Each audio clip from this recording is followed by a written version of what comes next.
Very interesting. Stevie wanted to turn down doing Live Aid back in 1985, 40 years ago, because he said he didn't want to be the token black. Very interesting. And, when I thought about Live Aid, and you noticed there weren't a lot of black performers. I mean, I saw Tina Turner. Clarence Thomas was part of Bruce Springsteen's East Street Band. Bruce Springsteen didn't play on it, but there wasn't a lot of black performers. Yeah, noticeable missing. I didn't really think about it a lot at the time, but Michael, Prince, and Stevie weren't there. Very interesting. But Stevie came out and said he didn't want to be a token black. He looked at it. He said no. And people take that in consideration about, when we have artists and so on and so forth, but you have people and so on. It's kind of like, yeah, nobody wants to be seen as just kind of like there because they were the right, just to fit a status quo. And so it is very telling,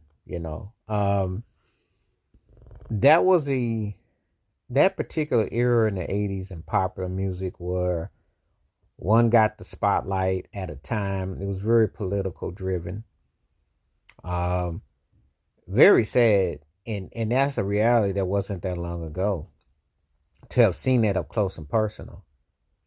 Now, ironically, Stevie Wonder was still getting major magazine covers because he was still getting, I think, the Rolling Stone, and is in conversation. And Square Circles came out.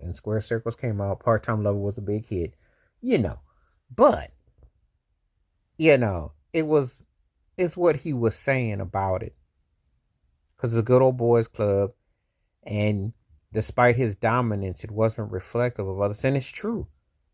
I mean, when I think about Live Aid and world music, I'm like, where is Earth, Wind, and Fire? How come more prominent, there's a tokenism, I guess, with a Cool in the Game because they were huge at the time. But where were more? Why was it so few and far in between? And he looked at that lineup and he thought to himself, it doesn't reflect. And it never has. These shows, award shows, are biases all get out.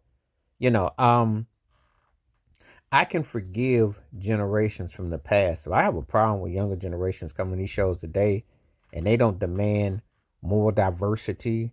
They don't demand more exclusivity. They don't demand more of, and if you're going to go to these type of shows, you should have a unity, united front, as opposed to it being seen as the same old same club, which it is. Nothing has changed in that regard. So Stevie Wonder turning down Live Aid because he didn't want to be a token black.